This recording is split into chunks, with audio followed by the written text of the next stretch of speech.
그 선하님의 고요히 감사여 그 놀라운 평화를 누리며 나 그대들과 함께 걸어가네 나 그대들과 아내를 여네 지나가 넘을 어둠의 날들이 무겁게 내 영혼 짓눌러도 오 주여 우릴 12월 27일 주일 예배 하나님께 올려드립니다.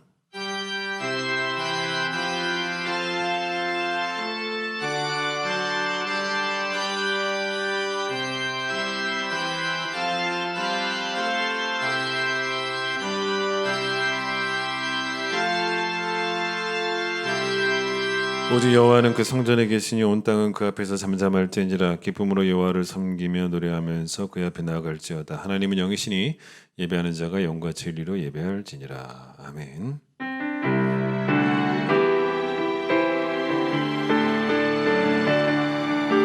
지존하신 주님 이름 앞에 모두 무릎 꿇고 다 경배해 거룩하신 주님 보좌 앞에 엎드려 절하세. 예수는 그리스도 예수는 주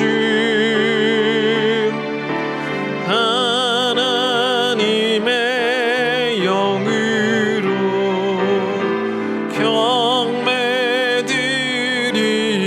경배드리리. 자, 우리의 죄악을 하나님 앞에 고백하겠습니다.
여호와는 긍휼이 많으시고 은혜로우시며 노하기를 더디하시고 인자하심이 풍부하시도다. 우리 죄를 따라 우리를 처벌하지는 아니하시며 우리의 죄악을 따라 우리에게 그대로 갚지는 아니하셨으니 이는 하늘의 땅에서 높음같이 그를 경외하는 자에게 그의 인자하심이 크심이로다. 아멘. 신앙 고백합니다. 나는 전능하신 아버지 하나님 천지의 창조주를 믿습니다. 나는 그의 유일하신 아들 우리 주 예수 그리스도를 믿습니다. 그는 성령으로 잉태되어 동정녀 마리아에게서 나시고 본들 빌라도에게 고난을 받아 십자가에 못 박혀 죽으시고 장사된 지 사흘 만에 죽은 자 가운데서 다시 살아나셨으며 하늘에 오르시어 전능하신 아버지 하나님 우편에 앉아 계시다가 거기로부터 살아있는 자와 죽은 자를 심판하러 오십니다. 나는 성령을 믿으며 거룩한 공교회와 성도의 교제와 죄를 용서받는 것과 몸의 부활과 영생을 믿습니다. 아멘.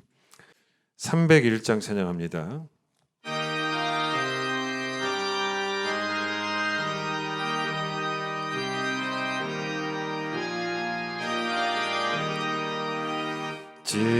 지금까지 지내온 것 주의 크신 은혜라 아니 없는 주의 사랑 어찌 이루 말하랴 자나깨나 주의 손이 항상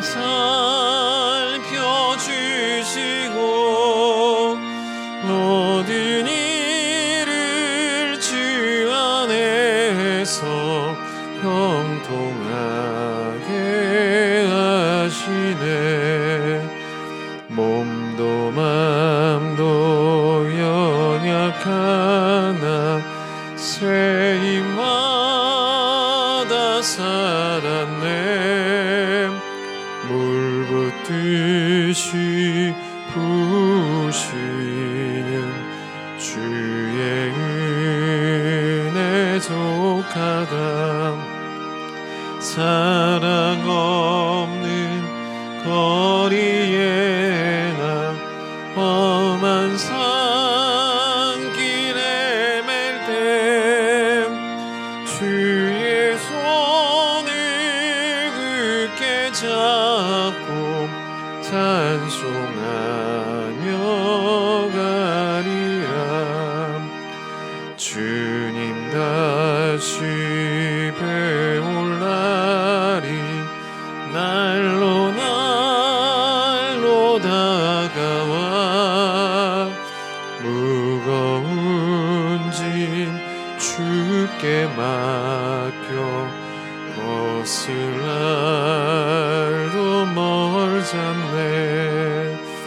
나를 위해 예비하신 고향 집에 돌아가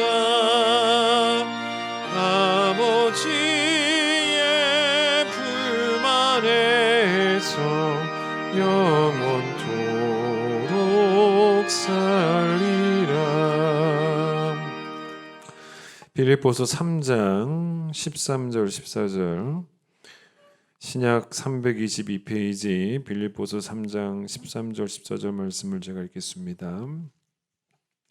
형제들아, 나는 아직 내가 잡은 줄로 여기지 아니하고 오직 한 일, 즉 뒤에 있는 것은 잊어버리고 앞에 있는 것을 잡으려고 표대를 향하여 그리스도 예수 안에서 하나님이 위에서 부르신 부름의 상을 위하여 달려가노라. 아멘. 오늘은 최영호 집사님 기도십니다. 지금도 살아계셔서 모든 역사를 주관하시는 하나님 아버지, 아버지의 완전하심을 찬양하며 그 높은 이름 위에 이 땅의 모든 영광과 찬송을 올려드립니다. 사랑과 은혜가 풍성하신 하나님 감사를 드립니다. 지난 한 주간도 하나님의 은혜와 평강으로 저희와 함께하여 주시고 또 오늘 귀한 주일 허락하시어 비록 영상이지만 예배 자리로 나올 수 있도록 건강 주시고 평안 주시고 은혜 주시니 감사를 드립니다. 이 시간 저희들 주님 앞에 나왔습니다. 내세울 것 하나 없는 저희들 주님 앞에 나왔습니다. 부족하고 모자라기만 한 저희들이지만 주님 앞에 나와 저희 마음을 주님께 드리기를 원합니다. 주님, 부족한 저희를 긍휼히 여겨 주셔서 저희를 주의 말씀으로 채워주시사 그로 인하여 이 시간 저희 심령이 성령으로 뜨거워지고 저희 믿음이 새로워지는 역사가 이루어질 수 있도록 은혜 내려 주시옵소서. 뜨거워진 가슴으로 다음 한 주간도 세상에 나가 주님을 전파하며 또한 세상을 이기는 믿음의 백성들 될 수 있도록 항상 인도하여 주시옵소서. 사랑의 하나님, 2020년도 이제 저물어 가고 있습니다. 코로나로 인해서 많은 어려움들이 있었지만 한 해를 돌아보면 그 모든 것이 주님의 은혜이며 모든 순간에 주님의 축복이었음을 고백하고 감사를 드립니다. 2020년도 남은 기간도 주님의 은혜로 잘 마무리할 수 있도록 인도하여 주시고 밝아오는 2021년도 주님의 거룩하심을 닮아 주님께 더욱더 다가가는 복된 한 해 될 수 있도록 주님 축복하여 주시옵소서. 어려운 일이 있더라도 지치고 처지는 저희들 되지 않게 하시고 힘든 가운데서도 주님의 무한하신 은혜와 감사를 경험하는 저희 모든 큰 기쁨께 성도들 되게 하여 주시옵소서. 은혜로우신 하나님, 부족하고 모자란 저희들이라 코로나로 인한 1년 동안 심신이 지치고 신앙 또한 많이 약해져 있음을 고백합니다. 환경에 영향받고 상황이 구실이 되고 핑계가 되었던 저희 약한 믿음을 회개합니다. 부족했던 지난 한 해 돌아보며 회개하는 시간 되게 하시고 2021년에는 말씀을 통해 성령을 통해 신앙이 회복되고 믿음이 되살아나는 역사를 보여주시옵소서. 힘든 상황을 헤쳐나가는 능력보다는 주님 가신 길과 뜻을 깨닫는 능력 주시옵기를 바라며 저희가 저희 심신의 주인이 되기보다 주님이 저희 모든 것의 주인이 되어주시기를 간절히 원하옵나이다. 주님께서 저희 눈이 되시고 머리가 되시고 가슴이 되어서 저희들이 주님 보시는 것만 보게 하시고 주님 본받아 따뜻한 마음만 가질 수 있도록 주님 함께하여 주시옵소서. 주님, 이 시간 큰 기쁨 교회를 위해서 헌신하는 손길들을 위해서 기도드립니다. 소리 없이 교회 안에 수고하는 손길들을 주님께서 늘 기억하여 주시고 늘 함께하여 주셔서 힘들고 지칠 때도 주님께서 함께하시면 외롭지 않다는 것을 깨닫게 하여 주시옵소서. 직분이 있으나 직분이 없으나 주님께서 택하시고 주님께서 사용하신다면 저희에게는 은혜이며 또한 영광인 것을 깨닫고 감사히 기뻐하며 주님 맡기신 일을 잘 감당하는 저희들 될 수 있도록 인도하여 주시옵소서. 주님, 이 나라 이 민족 위해서 기도드립니다. 이 땅에 교회와 믿음이 흔들리고 있으며 또한 아직 북쪽에는 주님을 알지 못하는 이들도 많이 있습니다. 오직 믿음, 오직 은혜, 오직 말씀으로 바로 서는 이 땅의 모든 교회들 될 수 있도록 주님 인도해 주시고, 북쪽에도 하루빨리 주님의 복음이 전해지어 여호와를 경외하는 지식이 온 나라 민족에 가득해질 수 있도록 주님 축복해 주시옵소서. 이 시간 참된 주의 말씀을 듣기를 원합니다. 목사님을 통해 말씀을 대언하실 때 저희의 삶의 목적에 대한 분명한 해답을 얻고 저희의 존재 이유를 깨닫는 생명의 말씀, 능력의 말씀이 이 시간 증거되게 하여 주시옵소서. 또한 저희 목사님 건강 지켜 주시어서 주님 맡겨진 사명을 잘 감당하게 하시고 말씀에 대한 열정도 더욱더 불타오르게 하여 주시옵소서. 목사님의 주님을 향한 뜨거운 사랑 앞으로도 절대 변치 않게 하시고 무엇보다 주님께서 기뻐하시는 귀한 목사님 되도록 은혜 내려 주시옵소서. 이 모든 말씀 우리의 주인 되시며 살아계신 예수 그리스도의 이름으로 기도드립니다. 아멘.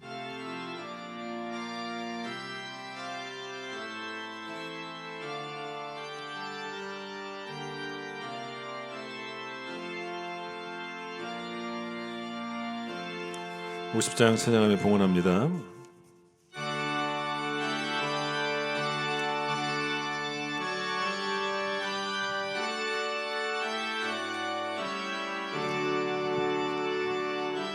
내게 있는 모든 것을 아낌없이 드리네.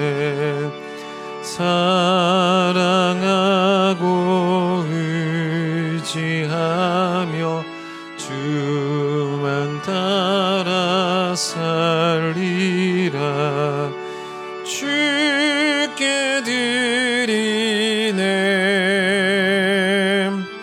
주께 드리네. 사랑하는 그 중 앞에 모두 드리네. 아멘. 이 땅에 우리를 구원하시기 위해서 큰 기쁨의 좋은 소식으로 오신 아기 예수님의 성탄을 기뻐하며 우리 온 성도가 함께 예배하게 하신 것 감사드립니다. 그 성탄의 메시지가 우리 성도들의 삶 가운데 한량없는 위로가 되기를 원합니다. 이스라엘의 속량을 기다렸던 자들에게 아기 예수님의 탄생이 정말로 해방과 자유함을 선포해 주었던 것처럼 우리 영적인 신분을 하나님께서 바꾸어 주셔서 우리를 양자 삼아 주셔서 천국 백성 되게 하신 그 놀라운 은혜가 우리 심령 속에 하나님 위로가 될 수 있도록 주님 도와주시고, 우리는 잘난 것 없고 우리는 정결하지 않지만 우리를 사랑하셔서 우리를 기뻐하심으로 우리를 택하신 그 은혜가 우리에게 큰 위로가 되는 성탄이 되어질 수 있도록 축복해 주시기를 소망합니다. 코로나 때문에 우리의 신앙이 게을러지는 것을 회개합니다. 코로나를 이기는 성도가 되기 위하여 광야에서도 하나님께서는 하나님 사랑과 이웃 사랑을 가르쳐 주셨습니다. 이스라엘 백성이 광야에서 들었던 그 말씀처럼 또 우리가 코로나 시대를 살아가는 이 시대에도 하나님을 사랑하고 이웃을 사랑하라는 말씀 우리의 심령 가운데 선포되어지게 하여 주셔서 변함없이 하나님에 대한 선한 관심과 이웃을 향한 선한 관심, 또 교회를 향한 선한 관심으로 성도됨을 아름답게 이뤄가는 우리 모두가 될 수 있도록 축복하여 주시옵소서. 하나님 11조 드렸습니다. 받아주시고 감사헌금, 선교와 구제헌금, 주정헌금 모든 예물 받아주셔서 주의 뜻 드러날 수 있도록, 주의 뜻대로 사용되어질 수 있도록, 주의 뜻이 이루어질 수 있도록 축복해 주시기를 소망하며 예수님의 이름으로 기도드립니다. 아멘. 교회 소식 전하겠습니다. 돌아오는 31일 목요일인데요. 이제 그날이 올해 마지막 날입니다. 이제 송구혁신 예배를 드리게 되어지는데 우리가 송구혁신 예배도 온라인으로만 드려야 됩니다. 그런데 이번에는 여러분 좀 제가 부탁을 드리는 게 송구혁신 예배를 여러분 같은 시간대에 좀 꼭 같이 드렸으면 좋겠습니다. 예배는 저희가 실시간으로 하지는 않습니다. 예배는 저희가 미리 녹화를 합니다. 녹화를 하는데 그 예배를 저희가 12월 31일 날 정확히 11시 30분에 오픈을 하려고 해요. 왜냐하면 송구영신 예배는 2020년을 마무리하는 마지막 예배고 또 2021년을 시작하는 첫 번째 예배이기 때문에 우리가 항상 11시 반부터 12시까지 기도회를 했고요. 또 새해가 시작되면 또 새로운 예배, 첫 해 예배를 시작했습니다. 그래서 우리가 그동안 뭐 주일 예배는 여러분이 이제 저희가 교회에서 예배를 유튜브에 올리면 여러분 원하는 시간대 열어서 예배 드리셨지만은 이 예배만은 우리 송구역신 예배는 같은 동시간대에 좀 같이 좀 드렸으면 좋겠습니다. 같이 온라인으로 하나 되어서 새해를 좀 맞이했으면 좋겠거든요. 그래서 여러분 부탁드리겠습니다. 송구역신 예배는 꼭 11시 반에 함께 드려주시기를 바라고, 그 다음에 이 송구영신 예배는 교육부 예배는 따로 없습니다. 같이 드립니다. 그래서 여러분 온 가족이 함께 앉아서 함께 예배를 꼭 드려주시기를 바라고요. 그 다음에 송구영신 예배 때 우리가 항상 신년 감사헌금을 냈죠. 여러분 교회 오시지 못하니까 예배 뭐 전이든 예배 끝나고든 신년 감사헌금을 여러분 온라인으로 헌금해 주시기를 바라고, 만약에 송구영신 예배를 놓치시는 분이, 놓치시면 안 되는데 혹시라도 놓친 분들이 계시면 다음 날이라도 꼭 예배를 드려주시기를 바라고, 그리고 송구영신 예배 때 만약에 헌금을 드리지 못한 성도들이 있다면은 1월 첫째 주 예배도 첫 번째 예배니까 그날 또 신년 감사 헌금을 드리셔도 되겠습니다. 그래서 온 가족 함께 송구영신 예배를 은혜롭게 참여해 주시기를 바라고요. 송구영신 예배 때는 원래 기도 제목들을 냈지 않습니까? 그럼 제가 그걸 가지고 한 해 동안 함께 기도를 했는데 이번에도 여러분 오시지 못하니까요. 여러분 기도 제목도 이번에는 저한테 이메일로 좀 보내주시기 바랍니다. 오늘 여러분에게 보내드린 주보에 제 이메일 주소 제가 넣습니다. 저한테 여러분 이메일로 보내주시고, 여러분 각각의 가정 구성원들 전부 다 따로따로 기도 제목을 좀 만들어내셔서 저한테 이메일로 보내주시면 제가 위에서 기도하고자 합니다. 원래 제가 그 해마다 첫 주에 작년부터 작년부터 제가 첫 주에 시작하자마자 기도원을 갔는데 그 기도원 갔다 와서 이제 제가 특세를 했는데, 지난해부터는 그렇게 좀 제가 순서를 바꿨습니다. 그 전에는 특세 끝나고 나서 제가 기도원을 갔다 왔는데 제가 지난해부터는 기도원부터 갔다 왔습니다. 근데 올해는 제가 이 코로나 때 기도원에 가는 게 좀 조심스러워서 그래서 올해는 기도원을 안 가려고 합니다. 그렇기 때문에 여러분 기도 제목을 저한테 이메일로 보내주시면 제가 교회에서 늘 위해서 기도할 테니 여러분 저에게 기도 제목을 이메일로 보내주시기를 바랍니다. 돌아오는 금요일 1월 1일에 2021년 달력, 벽걸이 달력과 탁상 달력, 또 우리 조이풀 다이어리, 우리 교회 다이어리가 또 나오고요. 다이어리와 또 우리 교회가 준비한 선물이 있습니다. 이 선물을 가지고 각각의 가정으로 이제 방문을 해서 선물을 전달하고 오려고 합니다. 1월 1일입니다. 금요일이에요. 아주 멀리 계신 분들은 저희가 택배로 보내려고 하고요. 그렇지 않고서는 저희들이 다 가려고 하는데 교육자들하고 시무 안수 집사님들이 함께 여러분 집으로 방문해서 전달을 하려고 합니다. 이렇게 하면 될 것 같아요.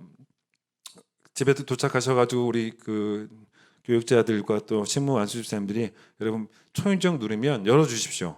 열어주셔서 마스크 쓰고 나오셔가지고요. 마스크 쓰고 나오셔가지고 저희도 마스크 쓰고 가겠습니다. 선물을 드리면 그냥 받고 들어가시면 됩니다.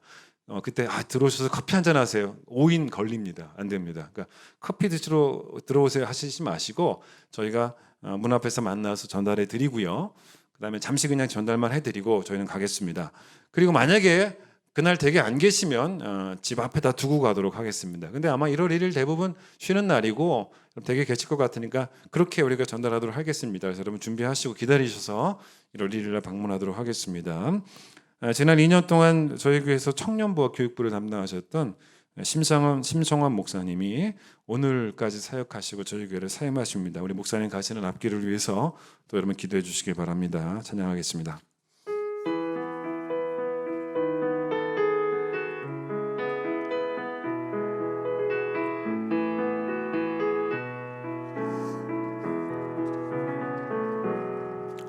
그 선한 힘에 고요히 감사하여 그 놀라운 평화를 누리며 나 예수님과 함께 걸어가네. 나 성령님과 새날을 여네. 주께서 밝히신 작은 불꽃이 어둠을 헤치고 타오르네. 그 빛에 우리 모두 하나 되어 온 세상을 비추게 하소서. 그 선한 능력을 일감싸시니 믿음으로 일어나릴 기대하네. 주 언제나 우리와 함께 계셔. 하루 또 하루가 늘 새로워. 오늘은 2020년 마지막 주일이고요. 마지막 주일 하나님께서 여러분에게 주시는 말씀을 여러분 좋은 심령으로 경청하시기 바랍니다. 오늘 본문을 보시면 바울이 우리 인생을 달리기로 이제 비유를 합니다. 그런데 그 달리기는 아직 끝이 안 났잖아요. 생명이 있는 한 달리기는 계속되는 거잖아요. 2020년으로 모든 게 끝나는 게 아닙니다. 우리 모두는 또 2021년이라고 하는 새해를 만나게 되고, 그래서 그 새해에도 달려야 되는데, 오늘 본문에서 바울이 우리가 2021년에도 잘 달리기 위해서 반드시 필요한 게 있다고 말합니다. 그게 바로 뭐냐면 망각이에요. 망각. 2020년을 잊으라는 거예요. 그 13절 보세요. 13절 보시면 뭐라고 나오냐면 뒤에 뭐라고 합니까? 뒤에 있는 것은 잊어버리라는 것입니다. 자, 그렇다면 우리가 2020년에 대해서 도대체 뭘 잊어야 한다는 걸까? 2020년을 통째로 잊어버리라는 게 아니고 2020년에 대해서 어떤 부분은 우리가 잊어야 하는가? 그걸 제가 오늘 세 가지로 말씀을 드립니다. 첫 번째가 뭐냐면 상처를 잊어야죠. 내가 받은 상처를 잊어야 됩니다. 두 번째가 뭐냐면 나의 실패를 잊어야 됩니다. 세 번째가 뭐냐면 나의 성공을 잊어야 됩니다. 제가 세 가지를 잊으라고 했죠. 상처를 잊어야 되고, 여러분 상처는 누군가가 나에게 실패한 거죠. 그러니까 누군가의 실패죠. 그러니까 상처를 잊어야 되고, 두 번째는 나의 실패를 잊어야 되고, 세 번째는 나의 성공을 잊어야 되는 거죠. 마라톤 선수가 42.19km를 막 달리지 않습니까? 꼬린 지점이라고 하는 표대를 향해서 막 달리고 있다고 생각해 보세요. 그러면 어떻게 해야 되냐면 먼저 먼저 뭐부터 해야 되냐면 달리고 있는데 이럴 수 있지 않습니까? 누가 막 길에서 나를 향해서 막 욕을 하는 거예요. 달리는 나를 향해 막 욕을 합니다. 그러면 어떻게 하는 것이 필요하냐면 달리는 것을 중단하고 레이스를 벗어나서 그 욕하는 사람한테 가서 멱살 잡고, 그건 아니잖아요. 계속 달려야 되잖아요. 잊어야죠. 계속 달려야 됩니다. 두 번째는 달리다가 넘어질 수도 있잖아요. 그럼 어떻게 합니까? 그래도 다시 일어나서 달려야죠. 세 번째로 내가 너무 잘 달려가지고요, 현재 1등을 하고 있어요. 맨 앞에 있습니다. 그럼 어떻게 해야 됩니까? 그래도 계속 달려야죠. 오늘 주제는 그거예요. 이게 바로 뭐냐면 뒤의 것을 잊어버리는 믿음이라는 겁니다. 사실 여러분 망각도 믿음이에요. 머리가 나빠서 있는 게 아니잖아요. 머리가 나빠서 있는 게 그게 어떻게 믿음입니까? 잘 기억이 안 나고 생각이 안 나고 그게 그런 걸 말하는 게 아니에요. 아무리 생각해도 도저히 기억이 나지 않는 그런 망각이 믿음은 아니지 않습니까? 그게 아니고 자꾸 기억이 올라오는 거예요. 막 기억이 올라오는데 그걸 눌러버리고 그걸 무시해버리려고 애쓰고 거기에 둔감해지려고 애쓰고 그렇게 의도적으로 노력을 하는 게 믿음이에요. 그걸 말하는 겁니다.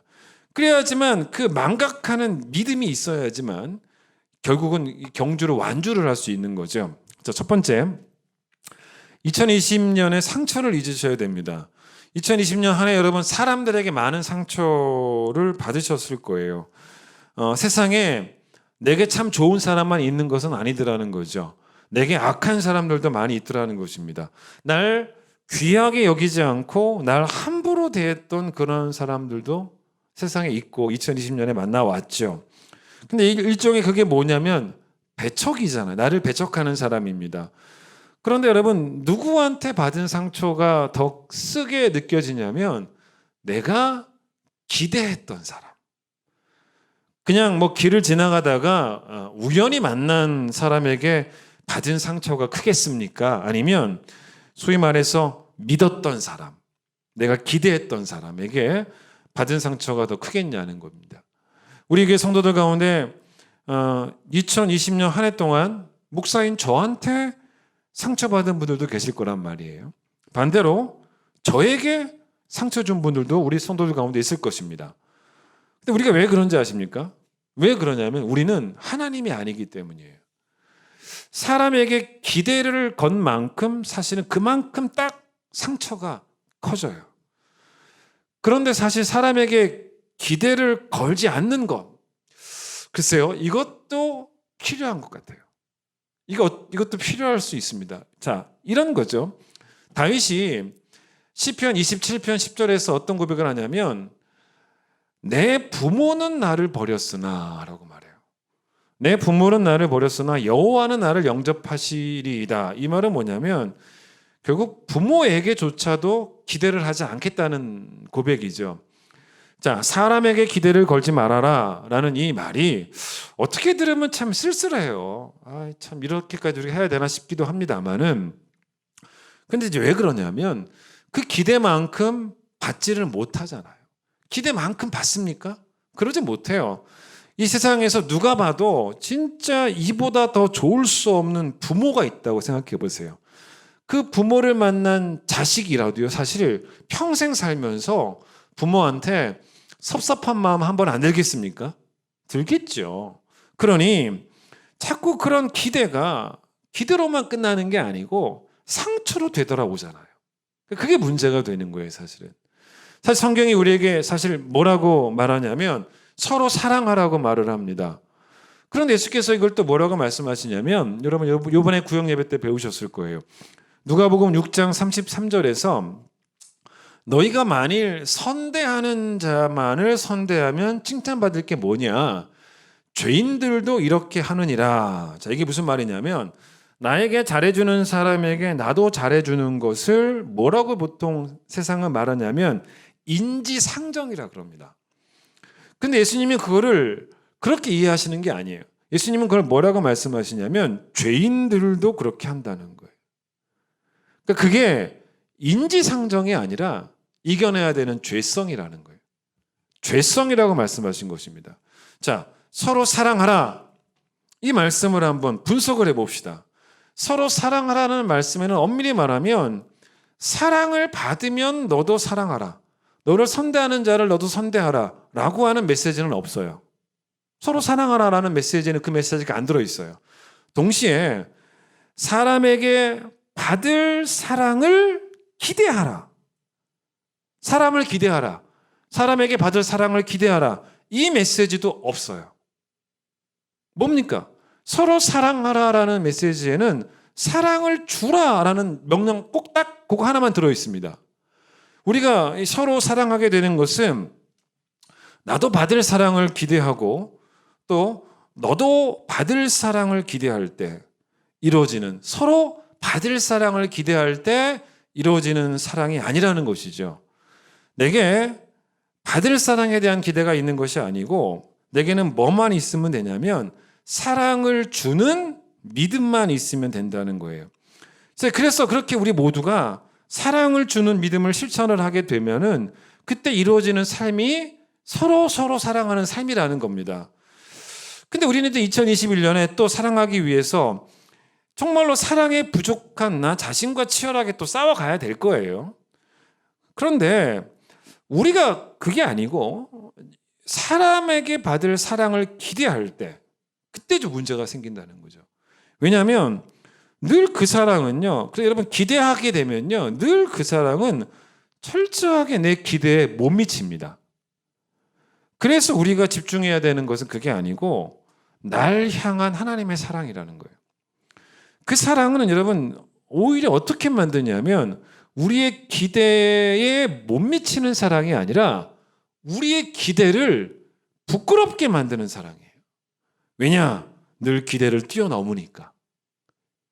내가 너무 기대를 적게 한 거죠. 어떻게 생각해 보면 기대를 뛰어넘는 사랑이니까. 사람에게 과거에 받은 사랑이 미래에도 받을 사랑이 될 것이라고 누가 장담할 수 있습니까? 장담 못해요. 그러나 하나님께 내가 받은 사랑은 곧 받을 사랑도 됩니다. 그건 분명한 거죠. 상처는 여러분 일종의 뭐냐면 모욕감 아니겠습니까? 날 귀하게 여기지 않는 그런 무례함이 사실은 상처입니다. 그런데 사람들은 내가 기대했던 사람들이 나에게 무례함을 보여줬지만 하나님은 여러분과 저에게 무례하신 분이 아니고 최고의 예의를 갖추신 분이셨어요. 자, 책에서 제가 이런 글을 하나 읽었는데 그게 뭐냐면 남태평양의 어떤 섬에서 일어나는 일인데 이 섬은 결혼에 대한 이런 풍습이 있다는 거예요. 신랑이 신부 집에다가 이제 딸을 이제 데리고 와야 되니까 그 아내를 맞이해야 되니까 신부를 데려올 때 암소로 대가를 치르는 그런 풍습이 있었던 그런 부족이라는 것입니다. 근데 보통은 이제 아내를 데리고 올 때 신랑 집에서 지불해야 되는 암소가 보통은 평균이 몇 마리냐면 4마리라는 거예요. 그 4마리로 지불을 한다는 것입니다. 그런데 어떤 경우는 또 어떤 사람 경우는 암소 4마리보다 더 적게 지불을 하고 데려오는 경우도 있고 아니면 그거보다 더 많이 지불하고 데려오는 그런 경우도 있다는 거죠. 근데 이제 많게는 암소를 8마리까지 지불하고 데리고 오는 경우도 있다는 것입니다. 근데 문제는 그게 뭐냐면 이 지불한 만큼 남편 집에서 신랑 집에서 지불한 만큼이 그대로 뭐가 되냐면 시집 온 여인들의 자존감이 된다는 거예요. 그래서 이제 모이면 뭘 얘기하겠어요? 난 얼마를 받고 시집 왔다. 나는 암소 몇 마리였어. 나는 몇 마리였어. 이런 식으로 자존감을 표현했다는 것입니다. 그러니까 서로 비교하면서 넌 몇 마리였어. 뭐 이런 식이었다는 거죠. 물론 이게 아주 미개한 부족이니까 이런 식의 풍습이 있겠죠. 그런데 여러분 성경에는 이런 이야기가 사실 나옵니다. 이게 바로 뭐냐면 성경에 나오는 바로 이 이야기는 뭐냐면 하나님이 우리를 값주고 입양을 하셨다는 거예요. 우리를 입양하셨다는 것입니다. 그래서 우리를 입양하시기 위해서 값을 치르셨다는 거예요. 그 값이 뭐냐면 아들 예수 그리스도입니다. 그런데 여러분 그 아들 예수 그리스도를 우리가 값으로 매길 수 있습니까? 암소 8마리 수준의 이야기가 아니잖아요. 예수 그리스도를 우리가 여러분과 제가 도저히 값으로 매길 수 없다면 그만큼이 뭔지 아세요? 딱 그만큼이 나의 가치예요. 내 가치예요. 내가 예수 그리스도를 값으로 매길 수 없다면 딱 그만큼이 나의 가치가 되는 거예요. 내 존재 가치예요. 어디 가서 자랑해도 되는, 세상을 향해 자랑해도 되는 나의 가치입니다. 그리고 이렇게 우리를 값주고 사셨다는 것이 기독교에서는 신앙의 핵심이에요. 복음 중에 복음입니다. 이 복음이 우리가 상처를 이겨낼 수 있는 유일한 방법이에요. 2020년에 그 상처를 잊을 수 있는 유일한 방법. 사람들이 내게 참 무례했어요. 하나님은 그러나 내게 이보다 더할 수 없는 최고의 예의를 갖추셨다는 것입니다.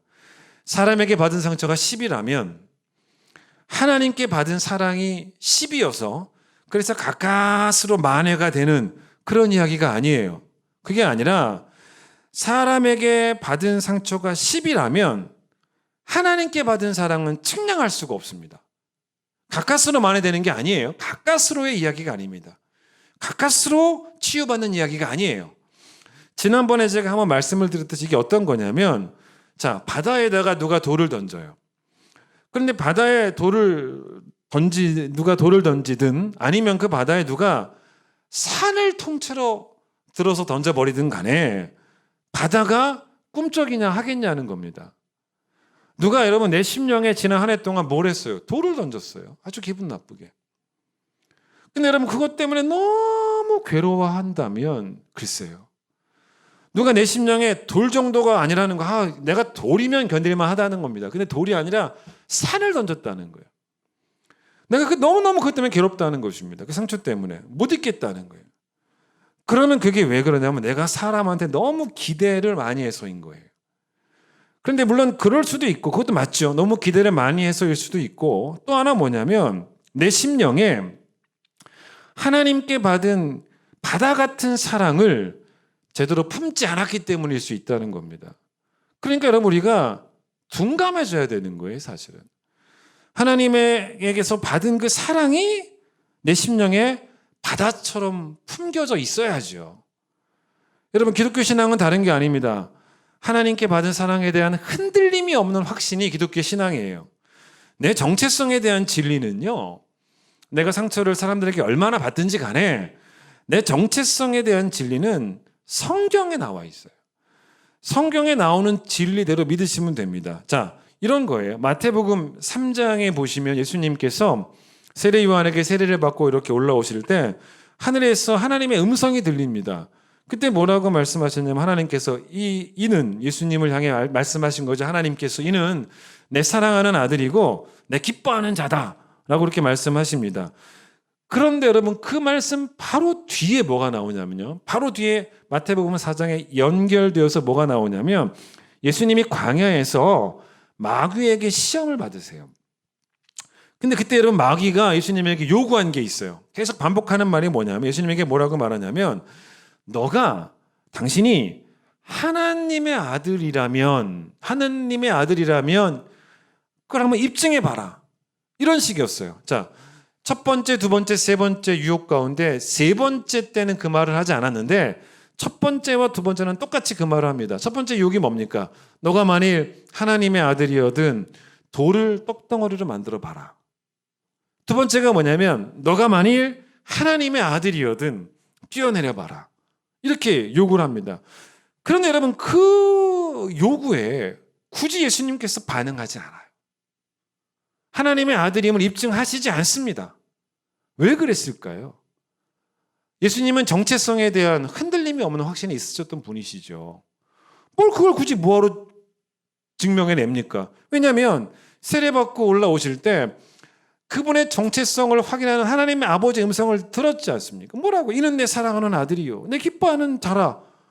뭐 하려고 입증을 합니까? 하나님이 그렇게 말씀하셨는데 그걸 다 알고 계시는데. 여러분 이건 우리에게 적용시킬 필요가 있어요. 마찬가지예요. 내가 지난 2020년 하나님께 사랑받은 자라는 증거들이 꼭 우리에게 필요하겠습니까? 내 스스로가 그런 증거들을 보기 원할 필요가 있겠냐는 거예요. 이는 내 사랑하는 아들이요 내 기뻐하는 자라라는 그 음성이 예수님에게뿐만 아니라 사실은 우리에게도 선포되어지는 음성이에요. 내 정체성에 대한 그 진리를 성경이 말하는 그 진리를 내 심령 속에 누구도 뺏지 못하게 내가 깊이 심어두면요. 그러면 상처를 해결할 수가 있어요. 헨리 나우엔이 그분의 책에서 이런 말 하더라고요. 들어보세요. 자신의 참 존재에 대한 더 깊은 영적 진리를 당신은 언제라도 주장할 수 있다. 주변 모든 것들이 다르게 말할 때라도 마찬가지다. 삶이 당신의 핵심 존재에 이의를 달거나 남들이 당신을 다르게 규정하려 할 때 당신은 성경이 말하는 당신의 정체성에 대한 진리를 선포하라. 나는 하나님의 사랑받는 자다라고 말이다. 그 주장이 당신의 뼛속, 당신의 중심, 당신의 심장에서 나와야 한다. 이렇게 말을 한 거예요. 받은 상처가 컸죠. 컸을 거예요. 그런데 여러분 받은 상처만 큰 게 아니었고 받은 사랑도 분명 그 상처를 치유하고도 남을 만큼 덮고도 남을 만큼 충분히 큽니다. 그러니 여러분 잊으려고 애쓰시라는 거예요. 그 사랑으로 하나님의 사랑으로 치유하려고 애쓰시라는 거예요. 치유받으려고. 그러면 십자가 사랑의 부요함으로 내 영혼이 자유함을 얻고 2021년을 출발할 수 있는 거예요. 거기 매이지 않고. 자, 두 번째로 우리가 잊어야 되는 게 뭐냐면 2020년의 나의 실패입니다. 여기서 말하는 그 실패는 세상이 말하는 그런 실패는 아니고요. 도덕적 실패를 제가 말하고 싶은 겁니다. 자, 누가복음 15장 이야기를 잠깐 생각해 보면요. 거기에 집 나간 둘째 아들 이야기나 첫째 아들, 둘째 아들 이야기 아실 거예요. 예수님이 비유였죠. 근데 제가 오늘 설교를 통해서 말씀드릴 두 번째 주제, 나의 실패를 잊어라. 이건 누구에 해당하는 말이냐면 둘째 아들이에요. 근데 세 번째, 나의 성공을 잊으라. 이건 누구에 해당하는 말이냐면 첫째 아들이에요. 첫째 아들입니다. 그런 이야기죠. 근데 여러분, 이 둘째 아들, 누가복음 15장에 나오는 이 둘째 아들에 관한 말씀을 제가 한번 읽어드릴게요. 16절부터 한번 들어보세요. 그가 돼지 먹는 주염 열매로 배를 채우고자 하되 주는 자가 없는지라. 이에 스스로 돌이켜 이르되 내 아버지에게는 양식이 풍족한 품꾼이 얼마나 많은가. 나는 여기서 줄여 죽는구나. 내가 일어나 아버지께 가서 이르기를 아버지, 내가 하늘과 아버지께 죄를 지었사오니 지금부터는 아버지의 아들이라 일컬음을 감당하지 못하겠나이다. 나를 품꾼의 하나로 보소서 하리라. 여러분, 이게 뭡니까? 이게 이제 둘째 아들의 생각이죠. 그런데 여러분, 이 둘째 아들의 생각과 둘째 아들을 기다렸던 아버지의 생각과 서로 맞지는 않는 서로 이렇게 맞지는 않는 것 같아요. 그럼 이제 어떤 생각이 옳은 생각이냐? 당연히 아버지 생각이었겠죠. 근데 둘째 아들의 생각은 가만 생각해 보면 좀 틀린 것 같아요. 자, 무슨 말이냐면 이런 거죠. 둘째 아들이 집에 돌아오는 것을 우리는 뭐라고 말하냐면, 뭐라고 생각하냐면 회개라고 생각을 합니다. 구약에 선지자들이 이스라엘 백성들, 패역한 이스라엘 백성들에게 계속 외쳤던 게 뭐냐면 여호와께 돌아와라. 돌아오라고 하지 않습니까? 영어 성경에는 return to me, 나에게 리턴해라. 그렇게 하나님께서 말씀하세요. 지금 아들이 돌아가잖아요. 돌아가지 않습니까? 그런데 구약 성경에서 내게로 돌아와라라고 할 때 언제 하나님께서 다른 신분으로 돌아오라 그랬냐는 거예요. 다른 신분으로. 제가 좀 고민을 해봤어요. 이 말씀을 어떻게 좀 볼 수도 있을까? 둘째 아들이 돌아갔는데, 그러면 여러분 그 회개죠. 둘째 아들이 회개한 거죠. 분명히 그런 느낌이 들어요. 그런데 이 말씀을 곰곰이 묵상해 보니까 이 둘째 아들의 회개에는 뭔가 아쉬운 게 있더라는 거예요. 그게 뭐냐면, 여러분 사실 둘째 아들이 자기가 잘못한 것을 진심으로 뉘우치지 않았겠습니까? 저는 뉘우쳤다고 봐요. 너무너무 많이 뉘우쳤어요. 그래서 너무 많이 뉘우쳤기 때문에 자기는 이제는 더 이상 아버지의 아들이 될 자격이 없다라고 생각을 한 거예요. 법적으로도 아들이 될 자격도 없고 법을 뛰어넘어서 도덕적으로도 나는 아들이 될 자격이 없는 그런 생각을 한 것입니다. 자, 이런 상황에서 정말로 그 돼지에게 주던 그 먹이를 먹던 이 아들이 만약에 아버지가 자기를 집에 그냥 임시적으로 고용하는 뭐 날품팔이 정도로 품꾼으로 써주기만 해도 그냥 감사한 것이고, 그러면 또 뭐 적어도 돼지한테 먹는 음식조차는 안 먹을 것이고, 돼지가 먹는 음식 그런 건 안 먹을 것 같고, 그리고 품꾼만 돼도 너무 황송하고, 그러나 또 그렇게 될지 안 될지에 대한 확신도 없는 상태 같아요. 물론 이걸 여러분 이게 아주 좋게 풀어가면 겸손한 아들이에요. 얼마나 자기 죄를 지독하게 부끄러워하고 있습니까? 정말 지독하게 부끄러워하는 것 같아요. 맞습니다. 사실 죄를 지독하게 부끄러워하는 게 회개 맞지요.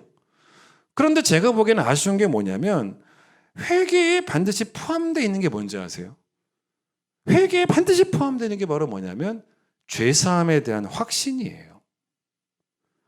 근데 이 아들이 아버지가 날 용서해주고 다시 아들 자리를 회복시켜 줄 것을 알고는 있는데, 그래도 너무 죄송하니까 그냥 이렇게밖에 말할 수밖에 없었던 그런 것일까요, 과연? 그런 느낌 같진 않아요. 염치가 없어서 이렇게밖에 말하지 못하는, 아버지가 용서해 주실 건 아는데 그런 느낌 같지가 않고, 어쩌면 이런 느낌 같지 않습니까? 아버지가 나를 설령 용서해 주셔도 나는 아버지께 너무 죄송해서 아들이 될 수가 없는, 뭐 이런 태동인 것 같습니다. 그런데 사실 여러분, 아버지는 어땠어요? 둘째 아들이 저 멀리에서 보이기 시작할 때부터 달려갑니다. 저기 보이는 사람은 자기 아들이에요. 아들에게 달려갑니다. 그리고 아들이 집에 올 때까지 기다리지도 않고 먼저 달려갔던 그 아버지가 아들이 집에 들어오니까 좋은 옷도 입히고 손에 가락지도 끼워주고 발에 신발도 신겨주고 심지어는 잔치까지 열어주고 품꾼의 하나로만 써주셔도 황송할 뿐입니다 라고 아들은 요구하고 싶었죠. 그런데 그 아들의 요구가 있어도 안 되는 게 아버지의 사랑이 그 요구를 받아들일 수가 없어요. 아버지의 사랑은 이 아들을 품꾼으로 쓸 수가 없어요. 여러분, 이게 오늘 주제입니다. 오늘 주제가 두 번째 주제가 뭐냐면 제가 망각이라는 표현을 썼는데 망각하는 믿음 아니겠습니까? 내 실패를 망각해라 라고 하는 것은 내 실패를 망각하는 믿음이라고 하는 것은 내 죄를 모른 척하라는 말이 아니에요. 그게 아니고 그런 뻔뻔스러움이 어떻게 믿음이겠습니까? 그게 아니고 내 죄를 모른 척하는 게 아니라 내가 통회하며 뱉어내며 회개한 그 죄덩어리는 하나님이 다 처리를 하신다는 거예요. 어떻게 해요? 저 바다에 던져버리신다는 거예요. 남아있지가 않아요. 던져버리셨다라는 걸 믿는 믿음이에요. 그게 어디 나오는지 아십니까? 미가서 7장 18절 19절 들어보세요. 주와 같은 신이 어디 있으리까? 주께서는 죄악과 그 기업의 남은 자의 허물을 사유하시며 인애를 기뻐하심으로 진노를 오래 품지 아니하시나이다. 다시 우리를 불쌍히 여기셔서 우리의 죄악을 발로 밟으시고 우리의 모든 죄를 깊은 바다에 던지시리이다. 여기서 뭐가 나오냐면 하나님의 다시가 나옵니다.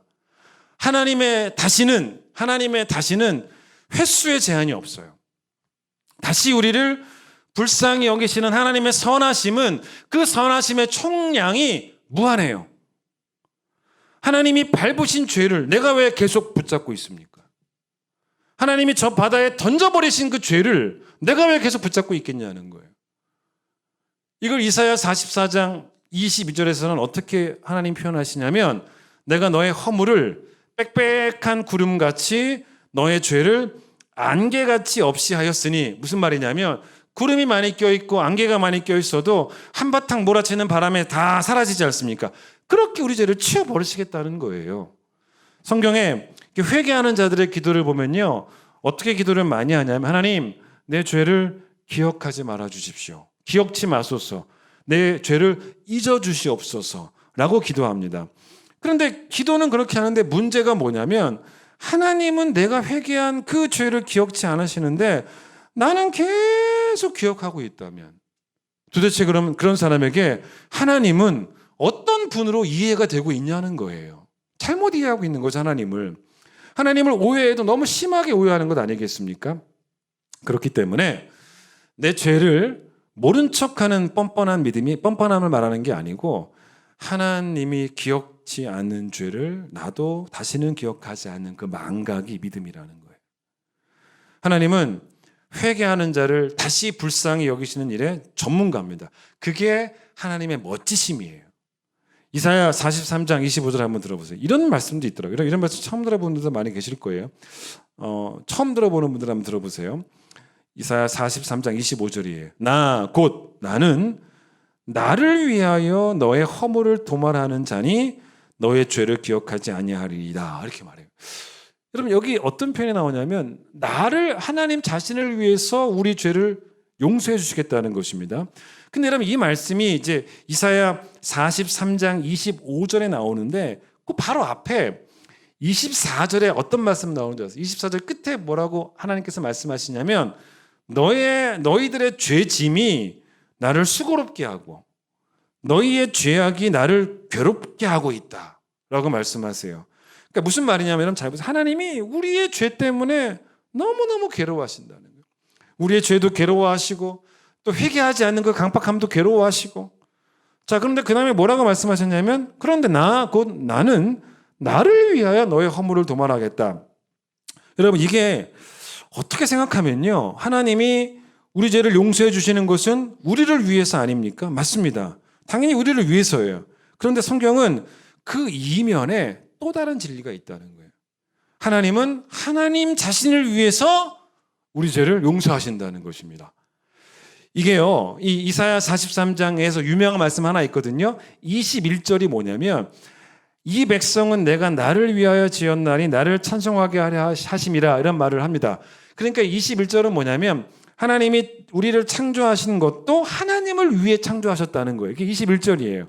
그런데 25절에서는 우리 죄를 용서하시는 것도 하나님을 위해서라는 것입니다. 이걸 어떻게 풀어갈 수 있을까? 먼저 여러분 이렇게 한번 생각해 보겠습니다. 만약 하나님이 우리가 회개를 해도요, 우리 죄를 용서해 주지 않으신다면 물론 용서받지 못하는 우리도 괴롭겠지만 하나님도 괴로우신 거예요. 예를 들어서 여러분 집에서 여러분 그런 경우 있죠. 남편과 아내가 뭐 집에서 싸울 때가 있지 않습니까? 근데 이제 뭐 남편이 아내에게 뭔가를 잘못을 했어요. 그래서 아내한테 사과를 했습니다. 아, 내가 정말 미안하다. 그랬을 때 여러분 아내가 용서를 해주는 거예요. 그러면 끝나죠. 그럼 이제 그다음부터 다시 좋은 남편 되면 되는 거예요. 근데 여러분 만약에 남편이 계속적으로 아내에게 미안하고 또 미안하고 또 미안하고 여러분 그 사건에 대해서 계속 미안해하는 그런 남편이라면 어떻게 되겠어요? 아내가 좋아요, 싫어요? 자, 좋아요, 싫어요? 표정이 싫다는 거예요. 그런 남편 멋지지 않다는 거예요. 이제 좋은 남편 되면 되는 거지. 맨날 그것 때문에 계속 미안해하고 남편 고시를 안 하고 계속 미안해하기만 하고 미안해. 이건 사실 아내 입장에서 짜증나는 일 아니겠습니까? 여러분 내가 용서했다고 하는데도 불구하고 남편이 미안한 마음을 씻어내지 못하는 것도 사실 문제예요. 그러면 안 돼요. 그런데 여러분 보세요. 남편이 미안하다고 했는데 아내가 용서를 안 하면 남편 마음도 괴롭지만 아내 마음도 계속 괴로운 상태인 거예요. 하나님이 우리 죄를 괴로워하세요. 그런데 우리가 회개해도 하나님이 그 죄를 짓밟지 못하신다면, 그 죄를 바다에 던지지 못하신다면 하나님 스스로가 얼마나 괴로우시겠습니까? 그러니 나를 위하여 너의 허물을 기억하지 않겠다는 말씀은 그렇게 이해할 수가 있는 거예요. 또 한 가지 이렇게 이해할 수도 있겠죠. 하나님의 하나님다움이라는 게 있지 않습니까? 하나님의 하나님다움은 뭐냐면 그분의 성품대로 하시는 거예요. 죄를 심판하시는 하나님, 여러분 그것은 하나님의 성품과 일치하는 겁니다. 하나님은 그분의 성품과 일치하게 행동하시기 때문에 하나님은 자기를 부인하실 수가 없어요. 자, 회개하지 않는 자를 결국 심판하시는 것도 하나님다움입니다. 이걸 하나님의 뭐라고 말하냐면 공의라고 말해요. 반대로 회개하는 자를 다시 불쌍히 여기시는 그것도 하나님다움이에요. 이걸 하나님의 사랑이라고 말합니다. 죄를 기억하지 않으시는 것은 우리에게 하나님이 하나님다움을 보여주시는 겁니다. 그래서 하나님은 하나님을 위해서 우리 죄를 기억하지 않으신다라고 말을 한 것입니다. 이걸요 쉬운 말 성경에는 뭐라고 표현했냐면 들어보세요. 너의 죄악을 씻어 내 위신을 세워야겠다. 이 일을 나밖에 누가 하겠느냐. 너의 죄를 나의 기억에서 말끔히 씻어버리리라. 여러분 회개는 다시 출발하는 그 용기로 마무리가 되는 것이지 품꾼으로밖에 안 사는 품꾼으로밖에 내가 살 수 없다. 이게 아니에요. 다시 아들로 살아가는 용기가 회개인 것이지 계속 죄송한 마음을 가지는 게 회개가 아니에요. 그게 둘째 아들이었을 것입니다. 또 하나님도 우리에게 계속 죄송한 마음을 가져라 그걸 요구하지도 않으신단 말입니다. 자, 세 번째로 우리가 잊어야 되는 것이 뭐냐면 2020년에 도덕적 성공입니다. 이게 첫째 아들의 태도였습니다. 첫째 아들은 아버지에게 내가 더 이상 어떻게 잘하겠는가? 내가 어떻게 더 이상 잘할 수 있어? 라고 하는 영적인 착각이 있었죠. 우리가 잘했어도 더 이상 잘할 수 없을 정도로 잘한 건 아니잖아요. 자, 열심히 공부하는 자녀가 있는데 부모가 공부하는 방에 들어가서 야, 너 공부 더 해라. 그러면 자식이 그런 얘기를 들으면 우리 부모님 욕심이 끝이 없다. 이렇게 생각할 수도 있고 또 이런 상황에서 못된 자녀라면 아이고 엄마 아빠는 뭐 공부 열심히 했나 옛날에 학생 때? 뭐 이런 생각까지 할 수 있어요. 근데 왜 나한테만 자꾸 더 하라 요구하시지? 그런데 우리에게 더를 요구하실 수 있는 유일한 자격이 있는 분은 사실은 하나님 외에는 없습니다. 왜냐? 하나님의 성품 중에 거룩함의 성품은 우리에게 지금도 계속 더를 요구하고 계신 거예요. 하나님은 그러셔도 되는 분이에요. 거룩하시잖아요. 완전하시지 않습니까? 여러분 제가 이제 이 세 번째 단락은요 설교를 더 이상 하지 않고 글을 하나 읽어드리려고 합니다. 우리 교회 2021년 표가 더 감사하며 그리고 더 사랑하며입니다. 세 번째 주제에 맞는 그런 이야기입니다. 제가 여러분에게 그 2021년 다이어리 앞부분에다가 이 주제글을 썼어요. 제가 이 주제글을 여러분께 읽어드리면서 이 세 번째 주제는 제가 이걸로 마무리하려고 합니다. 한번 들어보시면서 여러분 어떻게 살아야 될지를 한번 들어보세요. 우리에게 복된 새해를 허락하신 하나님을 찬양합니다. 밤이 깊어지면 별이 더 빛나 보이듯이 지난 한 해 코로나라는 고난의 밤을 지나온 우리와 함께 하신 하나님의 은혜는 분명 더 귀하고 빛나는 은혜였음을 고백합니다. 2021년 우리 교회 표어는 더 감사하며 그리고 더 사랑하며입니다. 더라는 말의 의미는 죽는 날까지 표대를 향해 달려가야 한다는 의미입니다. 이제 충분히 감사했고 이제 충분히 사랑했다라고 생각해서도 또 그렇게 말해서도 안 됩니다. 신앙은 완전해서 아름다운 것이 아니라 성장해서 아름다운 것입니다. 죽는 순간이 완전이라는 표대로 달려가고 있는 마지막 순간이 된다면 우리는 달려갈 길을 잘 마치게 되는 것입니다. 먼저 하나님의 은혜는 넓이와 깊이와 높이와 길이를 도저히 측량할 수가 없습니다.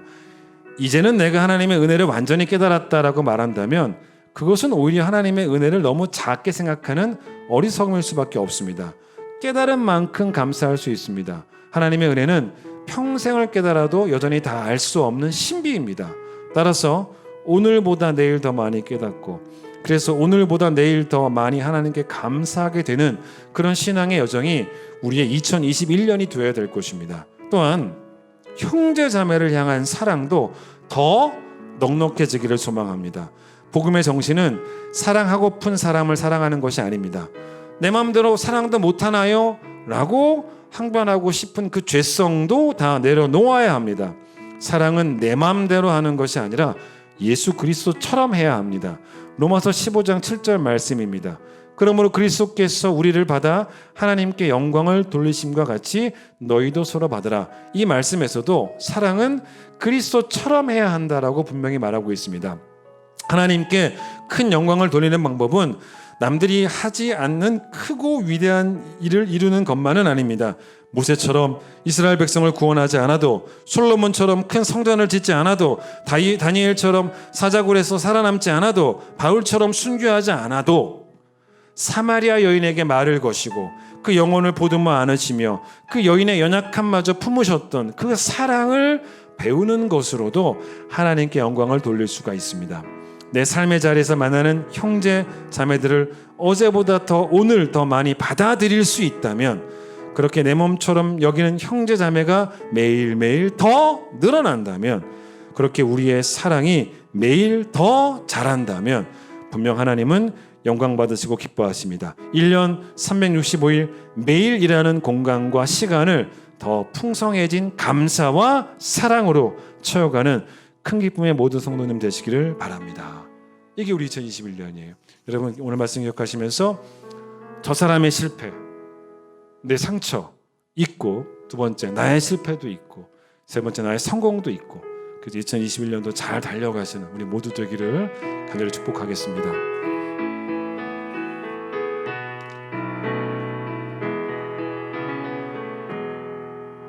그 선한 힘에 고요히 감사하여 그 놀라운 평화를 누리고 나 예수님과 함께 걸어가네. 나 성령님과 새날을 여네. 주께서 밝히신 작은 불꽃이 어둠을 헤치고 타오르네. 그 빛에 우리 모두 하나 되어 온 세상을 비추게 하소서. 그 선한 능력 우릴 감싸시니 믿음으로 일어난 일 기대하네.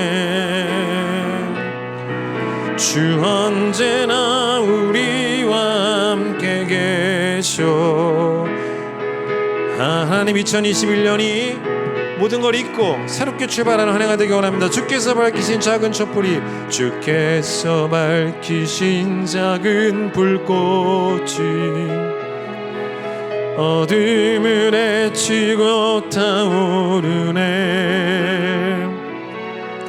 그 빛에 우리 모두 하나 되어 온 세상을 비추게 하소서. 그 선한 능력 우리를 감싸시니, 그 선한 능력 우리를 감싸시니, 믿음으로 일어나를 기대하네. 주 언제나 우리와 함께 계셔. 하루 그 선한 능력 2021년도에도 우리와 함께 하실 것을 믿습니다. 그 선한 능력, 그 선한 능력 우리를 감싸시니,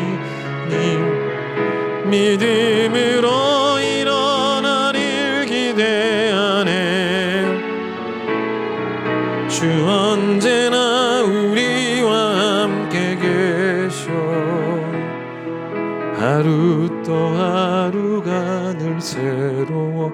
하나님, 이제 2021년을 달려가려 합니다. 잘 달리기 위해서 뒤에 것 바라보지 않도록, 뒤에 것 잊도록 우리에게 은혜 주시기를 원합니다. 망각의 은혜가, 망각의 믿음이 필요합니다. 우리가 2021년 받은 상처들이 어떠하든지 간에, 그 상처가 크던 작던 간에, 그 상처가 100이든 1000이든 만이든 간에 우리가 하나님께 받은 사랑이 측량할 수 없다면 가까스로 회복되는 것이 아니라 넉넉히 회복될 수 있습니다.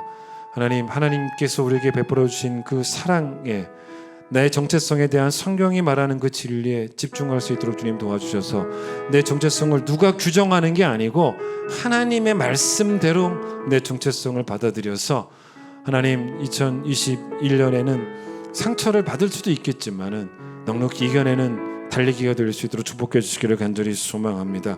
우리가 하나님께 회개한 죄들이 여전히 하나님이 밟지 못하는, 여전히 하나님이 바다에 던져버리지 못하는 그런 죄덩어리가 아닙니다.